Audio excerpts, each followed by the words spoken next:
Kari, welcome to our show. Thank you very much. You're welcome. So you are at Wilkie Farr Gallagher. I am a partner there and co-head of the Digital Works Group, along with Chris Giancarlo and Christy Littman. Awesome. Oh, Christy's great too. Tell us a little bit about that.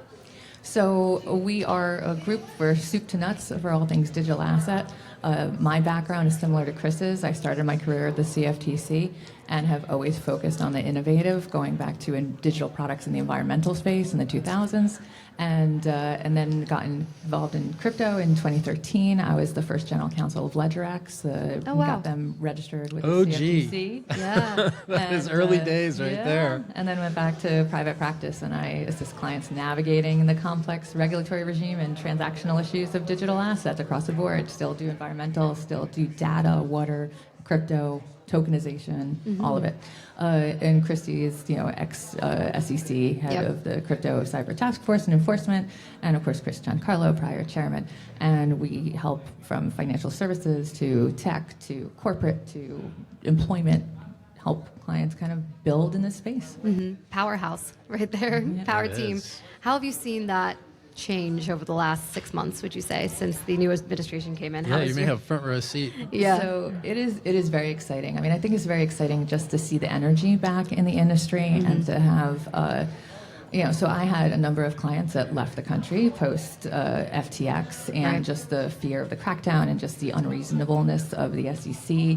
And my focus is CFTC, and I will always praise them. I'll state my bias. They're my preference. They're innovative and interesting. And well, there certainly flexible. wasn't as much controversy over there as there has been everywhere else. Right. Yeah, Russ kind of stayed out of it. Yes. And so they were still supporting innovation. Yeah. That where they saw it in their industry. But it was just such a depressing time for years, and people felt they couldn't innovate safely. And if they come to me, they know that I'm navigating regulation for them or help them get licenses, and they basically just didn't see a path. And now they're returning. So that itself is very exciting, and we're definitely in a ask forgiveness, not permission zone right now, except for obviously fraud and criminal activity that they're still very focused on. But I think that we're seeing the creativity and sort of the potential there, and it is very exciting, and a lot of new paths. Like I'm working a lot on tokenization. We're seeing new potential for both TradFi and like collateral and derivatives markets and cleared derivatives markets. So we're moving fast in that space, and I'm representing clearing houses and issuers. And So you're busy. yeah, we're doing a lot, and also just I think we're hearing new ideas again, which is pretty interesting. What's your take on the new Clarity Act? The CFTC gets more jurisdiction over crypto-native firms than the SEC. Is that something you are That's behind? obviously something I would advocate Yeah, for you're strongly. totally behind it. I'm totally behind it. There's a couple of reasons for that. I mean, I think that for growth of market, the CFTC is a very supportive regulatory regime and platform. They focus on core principles. They have the flexibility. It doesn't matter how you meet those requirements. Just you have to document how you do, and they have to agree with you. But there's, you can take a numerous paths. Whereas the SEC is a much more prescriptive regime, and they focus much more on consumer protection. Rather, the CFTC's focus is market integrity. So growing a healthy market, the CFTC knows how to do that. And from the beginning, when I dealt with them, obviously there was a lot of education in getting them to understand the asset class of Bitcoin at that time, and then wider cryptocurrencies.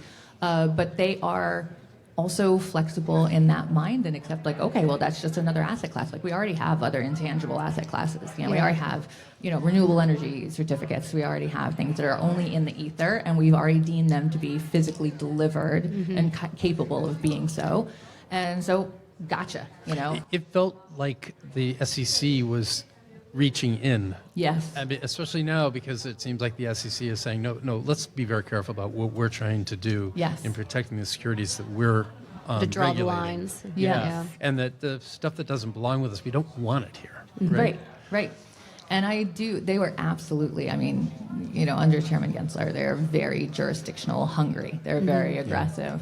And Came out in the press, too. Yeah, and a little bit of regardless of actual legal support and enforceability and just sort of taking the broadest stance they could and taking a gamble on whether judges would agree. Right. And I think that the CFTC, obviously they would get this from legislation, and it would be a pretty significant change for them because they do not have jurisdiction over any spot market currently. Right. And they have to work with other regulators, like on the energy side, they work with the Department of Energy and the Federal Energy Regulatory Commission. Here, it would be them and them. Big new so domain. it would be a big change for them. And frankly, they're going to need a bigger budget and more staff. Yeah. And the industry should want that for them. If they want it to be appropriately regulated and they want to get those registrations through in a timely manner, we need people. It's my impression the industry does want that, right? Yeah. Yeah.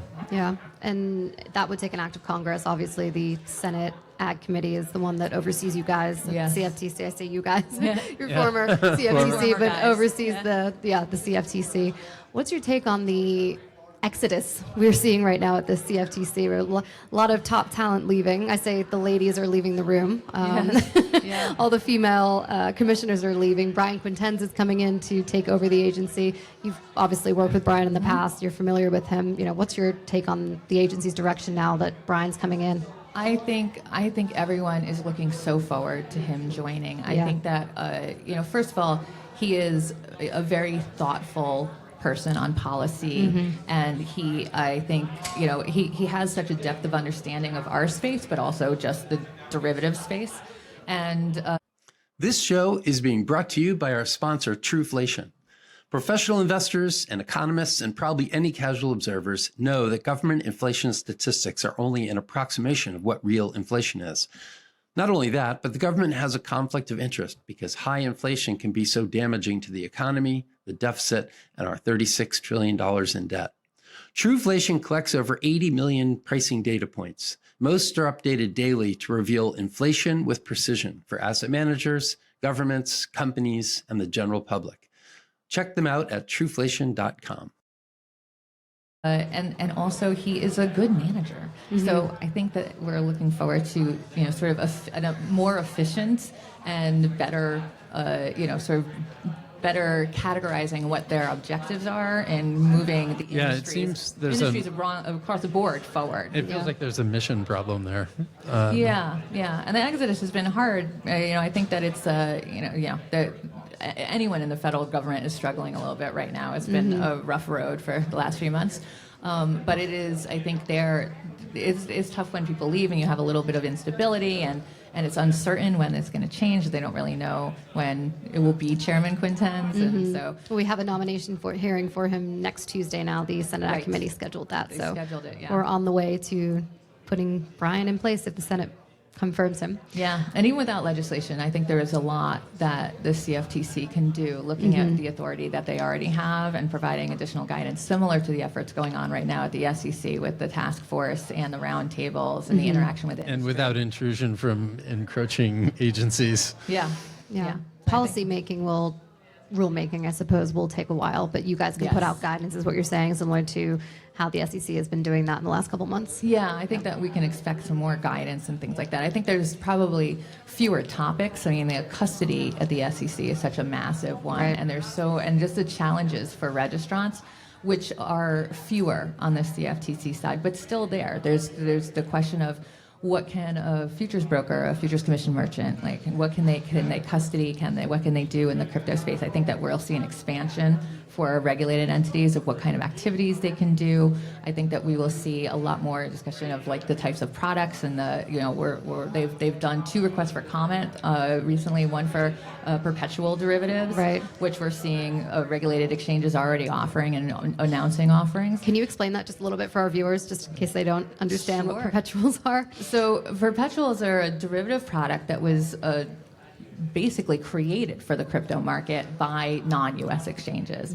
And in a typical future product, it has an underlying that is based on, let's just say corn for this, and then it has an expiry of what will corn cost if right now we're in June, what will it cost in December? And you buy a December contract at a certain price. And then what you're doing is you're hedging that price. You're locking in this price, thinking it will be higher than what it will be in December. And then when it expires, you expect the price of the future and the price of what it would cost you to buy that amount of corn today in the regular market to converge. The sum would be the same, yes.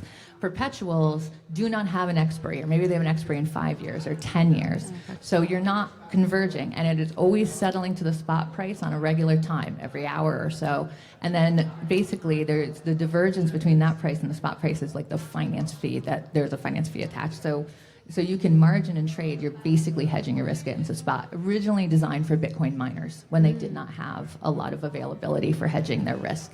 And now those products, which have not been listed in the US on regulated exchanges before, have been launched on Bitnomial, Coinbase has announced it, CME has announced it, I think Crypto.com. So we see, and they all have CFTC registered derivative exchange platforms. Right. And so while that is happening, the CFTC issued a request for comment asking for guidance from the industry about the import of these products, the risks of these products. Do they have sufficient tools to regulate these products and those kinds of things? And then they did a similar request for comment on 24/7 trading, also driven by the crypto market. But not only, we're starting to see a lot of retail-driven markets move towards, we talked about 24/7 on the SEC side as well on the panel. And so that's just where, that's where markets are moving. We will not see all markets move there because I'm going to tell you right now, a grain trader does not want to trade at midnight. Right. That's not, there's no drive on that side. But for or a cattle trader, right? Exactly. There are too many brokers that want to be on the midnight period. But for the more intangible and kind of more finance related or soon to be data related, and what we're going to see in like all these incredible new products that tokenization will bring about. Those are going to be more 24/7 markets, and whether we have the infrastructure for them, whether traditional markets have the infrastructure for when you have intermediaries and when you're dealing with banking, those are much more complicated issues than if you're talking on a strictly straightforward crypto stablecoin type platform. So it's going to, and they just want information. What do you think of it? What kind of challenges should we be looking at? Do we need additional regulation for this? And it's very possible they don't. They did. One of their committees, the Market Advisory Committee, Global Market Advisory Committee, had a subcommittee on digital assets, and they did an analysis and a report on tokenization for clear derivatives markets for non-cash collateral. And the question put to the group was, do we need anything additional for entities to move forward on this and start doing pilots and kicking the tires on tokenized collateral? And the report recommended they do not. They do not need anything to implement blockchain infrastructure and use blockchain technology and record keeping and reporting and other types of activities, and the CFTC should support that. And they don't need anything for the regulation, but that the entities should look to their policies and procedures and make sure that they have legal enforceability and all the standards that they need to have. But that's really an internal study and a revising of their policies and procedures. Well, it sounds promising for getting these closer to being launched, right? Yeah. I mean, the clearinghouses are definitely evaluating and looking into various programs. Would it be a matter of months or quarters? I think it'll be more quarters, and honestly, the holdup is infrastructure. How are they going to roll? Is it going to be, is there going to be a blockchain that's akin to a utility for the industry? Is it going to be private? Is it going to be a permissioned blockchain? How that will work and how it will be governed, I think is still very much remains to be seen. We're going to see some leaders move forward fast, and whether that will get traction or there will be a lot of competitors before it consolidates. But it's more on the infrastructure and a little bit on the legal enforceability, because the securitizing that collateral and perfecting that is a little bit complicated. There's UCC recently did amendments in 2022 that include a new article that addressed controllable electronic records, which would include crypto, which would include others. And so, but it's only been adopted in like a little over half the states. So we're still in process. Like, what does that mean? Are people comfortable with it? We haven't seen any suits, with it One yet. of the early pieces of legislation that occurred in Wyoming was the establishment of the rights to own digital assets in Wyoming, something that they pointed out to me was missing in federal legislation. Is that happening? Does that matter to what you were just saying about for collateral? And so it's interesting because I think for with the government, why Wyoming is particularly concerned about that is it property? As in, if they are issuing the stablecoin, is it property? What happens if they stop issuing the stablecoin? Do people have claims against them that there was a government taking of their property? And this has come up in the California carbon market. And when California crafted their regulation about carbon credit trading, they specifically put in the clause that it is not property. So you cannot sue if their program goes away, which is constantly challenged by people because, you know, there's a group of people that do not agree with cap and trade. Then if the program is eliminated, anyone that held credits do not have a lawsuit against California. So that's where that issue comes in. So it's a little bit of a less, you can get those contractual rights if you're in a private issuer, a private transaction situation, but when you're dealing with the government, it is an issue. When you're dealing with the government, it's always interesting. Yeah, I know. Well, actually, you know, the person I'm talking about is Senator Chris Rossfest, and what I was understanding is he wanted to attract, in proposing this legislation and the ownership of digital assets in Wyoming, he was trying to attract entrepreneurs there. So it may have gone a little bit beyond just the stablecoin issuing of Wyoming, but fascinating background. I want to switch gears just a little bit to event contracts. There's going to be a big issue for the CFTC this year, I think.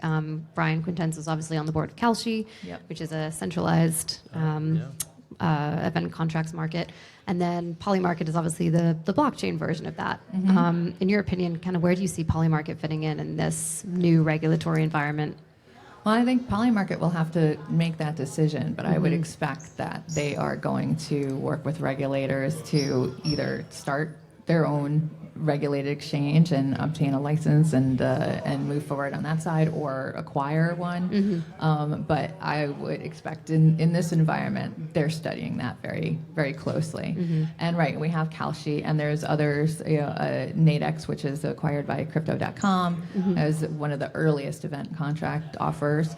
And so there's existing competitors, but I would expect we're going to see there's such an appetite for event contracts and real growth. And it has been noticed by sport betting regulators, or I guess gambling regulators. So there's a bunch of lawsuits going on between Kalshi and various state regulators for gambling, where the state agencies are saying they're not derivatives, they're sports gambling contracts. And so that is definitely a space to watch, because there's multiple lawsuits going on right now with that. Interesting. Okay, we'll be watching. Kari, thank you so much. Thank you. Great meeting you. We're proud to be sponsored by Foundation. They've created Passport, one of the top-rated Bitcoin hardware wallets, proudly made in the USA. It's fully open source and air-gapped, meaning your Bitcoin stays completely offline and secure. The shocking Bybit exchange hack shows why holding some Bitcoin offline diversifies risk. Now they're launching Passport Prime, your all-in-one solution for not only Bitcoin, but all passwords and 2FA security. Head to foundation.xyz to secure your digital future. Hey, if you like this clip, please hit the subscribe button. You might also want to check out some of the clips I've posted with my many other guests. My interviews all address the simple question, how screwed are we? We ask experts about the problems that make Americans so pessimistic today, but we also explore why there's never been a better time to have been born than today. Join us for perspective on today's challenges and opportunities.